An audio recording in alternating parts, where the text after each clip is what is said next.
Welcome to our new series, Let's Chat with Cam and Pat. Before This is a we new get into series. this Why can't episode- I be Patrick? Can't even get into the Why you? It's like you got your foot on my neck. I don't want to be Pat. Okay, welcome back to our new series with Let's Chat with Cam and Pat does sound better. Exactly. This is why I do what I does. But before we get into this week's episode, let's get into some housekeeping real quick. Don't fight me. Be sure to hit the like and the subscribe button to support our channel and expand our reach across YouTube. Also follow us on Instagram. The @ to our Instagram page is running right here across your screen. Go ahead and follow us. We're trying to build our following on Instagram as well. That symbol. Shop our merch. We have tons of things on our site. Head on over. The link to our site is in the description box as well. If you are new to our channel, welcome. If you are not new, welcome back. You know what I'm about to say. We do not get into the nitty-gritty details of everything that happened in the episode unless we see fit. This week, we are chatting about Chris Rock's Netflix special, Selective Outrage. Right? Yes. All right. I'm gonna hit on some topics. Yes, we're highlighting very few topics. We're not getting into the nitty-gritty details of everything. I'm gonna be trying to take us off of this special and just something about us as soon and as fast as I can. Before we get into the special, let me put out a disclaimer because I feel like it's warranted. Couples Couch with Pat and Cam does not endorse the views of Chris Rock and or Netflix, and our video here is not sponsored. This is merely a light chat sharing our opinions about the Netflix special. Disclaimer, end. Now for Pat's disclaimer. I ain't said shit. Don't come after me. Let's get into it. Chris Rock delivers an electric stand-up set in Baltimore on non-racist yoga pants, spoiling his kids, the Kardashians, and his thoughts on the Will Smith fiasco. And he did it all in a pair of white Doc Martens.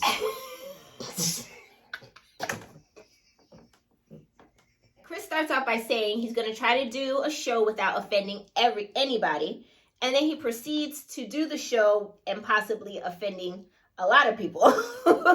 But first, let's define selective outrage. Patrick, what does selective outrage mean to you? Mad about some things. But not everything, right? I think that's the selective part.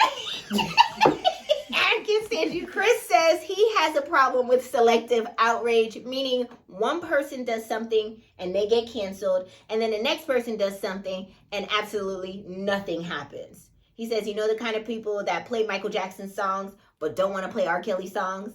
He says, if I play You Want to Be Starting Something, it's a party for some people. And if I play Bump and Grind, then some people want to become activists. There's a little bit of a difference. One was caught on video, and one was never convicted. And one sitting in prison. Let's make that very clear, okay? R. Kelly he said one just had better songs. They both had great songs. Aside from any of that personal, stuff they went through, but music was music. It was good. But what you know about it? It's not ever the same. Get to the side? You can never you can't unhear it. I don't want to hear R. Kelly music now because his was so explicit. Like, you think the stuff he was saying was relative to the stuff he was Mike doing. was like, you are not alone. Hey. I am here with you. Hey. As opposed to, I don't see nothing wrong. With a little bump and grind. Yeah, come on, man. We see something wrong with it. Something wrong with your bump and grind. We see something wrong with this. Yeah. Okay. They are not the same.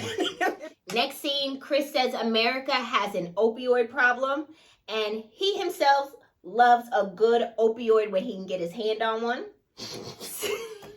He says no pharmacist has ever had to pay to go to one of his shows.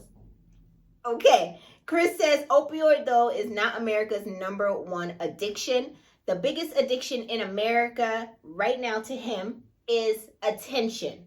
He says people can't get enough attention. And then he breaks it down. He says people be fiending for likes. Time out. People out here sucking Okay. for heroin. Everybody's sucking for attention. Well, OnlyFans. I stand corrected. Chris says there are 4 ways to get attention. Number 1, show your ass. OnlyFans. Number 2, be infamous. Number 3, be excellent. That's a tough one. Yeah, so go revert back to showing your ass. Yeah. And then number 4, be a victim. Be excellent at showing your ass. He moves right on in to talk about Meghan Markle. He says Meghan Markle is being a victim and complaining about things that she says she didn't know about the royal family. Chris says that's hard to believe because didn't she Google these people before she got in good with them? Saying that the royal family are the OGs of racism. This is what Chris Rock says. He says they are not only the OGs of racism, they are the Sugar Hill Gang of racism. Sheesh. Chris says some of the things that Meghan went through isn't necessarily racism. It's just some in-law stuff. Like them asking how brown the baby is going to be is not racism. To Chris is what he's saying. That's just some in-law stuff because Black people also wanted to know how brown the baby is going to be. They check behind the baby's ears to see how brown it is and how brown the baby is going to be so you can figure out what kind of baby you're going to have. Yeah. They give you a castle. I'd have been in my castle. You could have called me all kinds of whatever you want to call me, but not in my castle. You know they're the OGs of racism when if you want to be a part of their lawmakers, you got to wear a straight white-haired wig, even if you Black and everybody look at you like you're supposed to have that on your head. I'm not wearing this. Let me wear some white dreads or something when I go. I'm not wearing What do you this. think this is, the Game of Thrones? No, you ever see them in court? They wear the white. I know exactly. Yeah. I know exactly. And if you're Black, you still got to wear the damn wig. They don't give you no, like, white afro, and some cornrows. What is wrong with Can't you? get jiggy with this. Chris says, if you want to be accepted by your white in-laws and you're Black, then you should just marry a Kardashian. Jesus. Chris says that Kris Jenner lets everybody in. And he gives examples. He says, if you're a genius bipolar rapper, Kris Jenner be like, come on in. If you're a crackhead basketball player, come on in. This is what Kris Jenner does because she just allows and accepts everybody for who they are and what they are. Bless her. Got a hot 16 and you're a damn genius now. Have y'all heard him talk on any real subject? Don't sound genius to me. But he can make a beat, so that man is a genius. That's the problem. It ain't his fault. He out here making beats and saying crazy shit. And y'all believe in him because he make good beats. Next scene, Chris Rock touches on the topic abortions. Chris tells the crowd that people tell him, hey, you can't talk about abortions. It's a woman's issue. And he gets ready to say something more about it. And he says, hey, they told me I can't talk about abortions because it's a woman's issue. And with that, Couples Couch ain't talking about abortions because we're going to leave it as a woman's issue. Let's move on into the next scene. Can you have your mouth any more closed? The women that's worried about losing abortions ain't worried about what you got to say about them. Next scene, Chris Rock talks about people with kids, right? Mm-hmm. He says, people say no child is born racist. You have to teach a child to hate, and all children are good. He says only people without kids say that kind of stuff. Yeah. Kids are the meanest little people on the face of this earth who are the most racist, sexist, fatophobic, will say anything to your face kind of people. When you're drenched in sweat and you just came back from a run and you feeling good about yourself, like, yo, I just did this. I'm making gains. And PJ look at you like you're still fat. Or how many miles did you did? 2? That's it? Yeah. That's it? Like, y'all don't even walk 2 miles in a week. So Chris says his older daughter, Lola, used to bite when she was a child. He said they could be at a party singing, happy birthday to you. Somebody getting bit. And I felt him on that because we had a biter.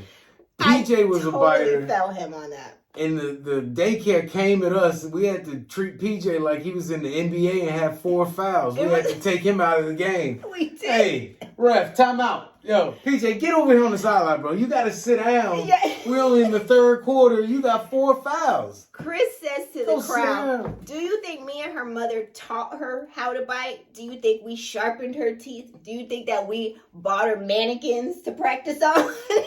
And just like Patrick just said, I totally felt that because I remember clearly getting calls all the time at work that you had to come get PJ because he just bit another child. And it's like he was 2 years old. Yeah. 1, 2, maybe 2, 3, somewhere in that age. Yeah, but it became... It was constant. It was a constant biting. And I think I know what it was. Why? PJ don't want to be bothered. Well, yes. He don't want to play. Yeah. He'll watch you He's play a your loner. game, but he doesn't want to play. So once he establishes, like, y'all can have everything else in the room, but this elephant is mine for the rest of the day. Yes. And as long as y'all don't mess with this elephant, I'm not going to mess with nothing else. He didn't like to be bothered. But if you mess with that elephant...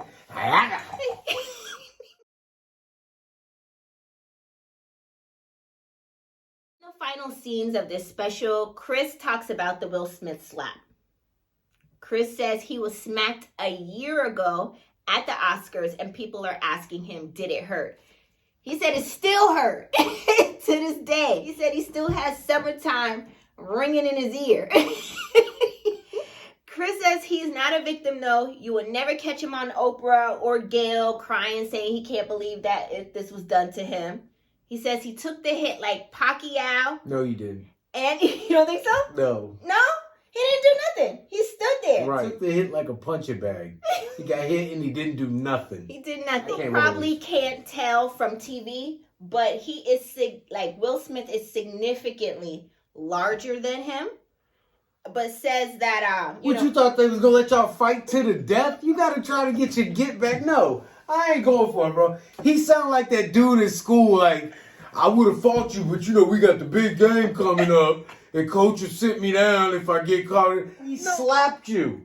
You better turn into a spider monkey and jump on his head. Will Smith be in movies with his shirt off.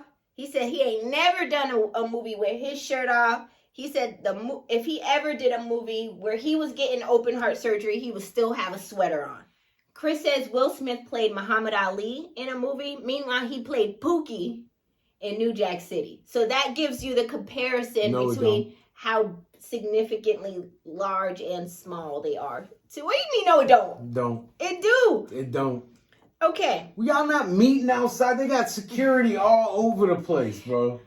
Chris moved on to say Will practices. No, I'm not gonna move on. He gonna talk about everybody else and then scan over the part where he got slapped like a child. No, I'm sticking right there. But he's saying... You can keep trying to go... He's saying... My mama taught me not to fight in front of people. My mama taught me not to let nobody slap me in the face and then turn around and walk off on you. Chris says Will practices selective outrage. Chris said everyone knows that this reaction had nothing to do with him. He didn't have any entanglements. He just like hell didn't he slapped you. Pause. For those that don't know the backstory of what the entanglement is, if you've been living under a rock, just don't know. You're just not connected. Off and leave. Those who don't know, Jada Pinkett had an entanglement with her son's Hollywood friend. word. Quit using Hollywood words. This is what the lady did. And she put it on her show. She slept with her son's friend. Yes, and she put it on her show, Red Table Talk. This damn fool went on the show. And then she went ahead and interviewed Will on like a part 2 special of it to ask him how did it make him feel that she had this entanglement. So more embarrassment came from it, and that's where Chris is alluding to, where the reaction from Will came. Chris said everyone in the world, after finding out about the entanglement, called Will a witch with a capital B.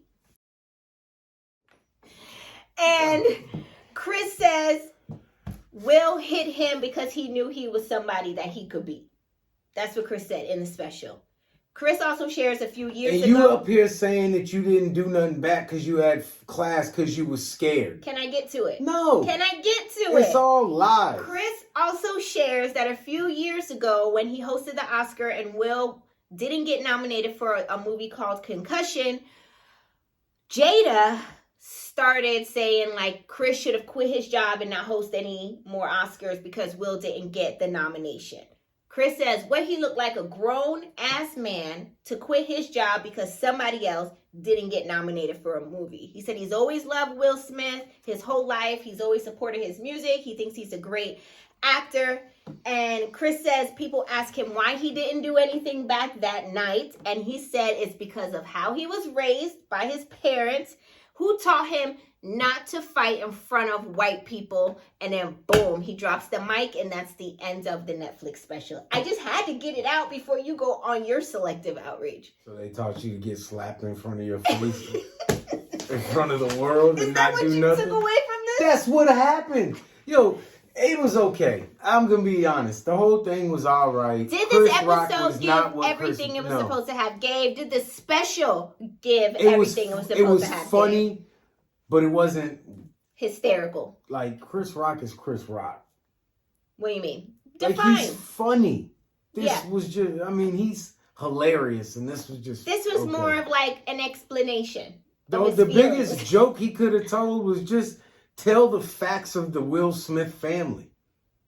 Don't do that. Tell the facts of what happened. You know what I always think though, and this is me. And you believe the people that said you was courageous for doing that. Will Smith, you're a damn fool. Will Smith, drop a comment in the comment section. Let me know. I just always feel like Will always been doing him though too. I don't always feel like it's just Jada. I feel like in some ways, because they've always been like in some weird on and off again type of situation. So you think Will wasn't doing him? He just didn't. Okay, so if you want to live a weird life, in my head, I created this whole story in my head, but I don't feel like Will is a victim in this. I feel like Jada just put her business out on Front Street. Two things can be true at the same time. Which is? Will's a itch. Oh my God. And he's not a victim. Right. But I still like Will Smith. I still do. Carla, I think slapping Chris Rock was out of pocket. Like he didn't have to do that. Prince. Shut up. I think I like Detective Mike Lowry. Will was out of pocket. I like the people he plays. Doesn't mean I have to like him. Will was out of pocket to hit Chris Rock. That's where I live with that. Chris was out of pocket to let Will Smith hit him and not do nothing back. But don't put your hands on nobody. Say anything you want to say. Right. Don't put your hands on nobody. But if somebody put their hands on you, you better do something. Self-defense. I got class. No, you got slapped. That was the end of this Netflix special. Drop your comments in the comment section below. We Joe Coy's better. To hear from you. Also, be sure to hit the like and the subscribe button to support our channel and push our reach across YouTube. I don't know. Did you like the special overall before we go? If I had to pick, I'd pick one of the other ones to watch. This is not your favorite? Yeah, not at all. I think the only interesting part to me was to hear his explanation behind the whole Will Smith slap, which is what everybody wanted to hear. But other than that, it was okay. Why did everybody want to hear? It wasn't even original. Like, I could have written that 6 months ago what he was going to say happened. Like, he held on to it. That's what people that don't... You ever been around a fight? Mm-hmm. The dudes that keep coming up with excuses or like, if we weren't in school, I would do this. Or if this is... He don't want to fight. No, he said that Will is significantly larger. He don't want to fight the man. He's never wanted to Quit fight. calling the man a bitch before he come up there and treat you like a bitch again. Like, don't talk tough if you're not going to be tough.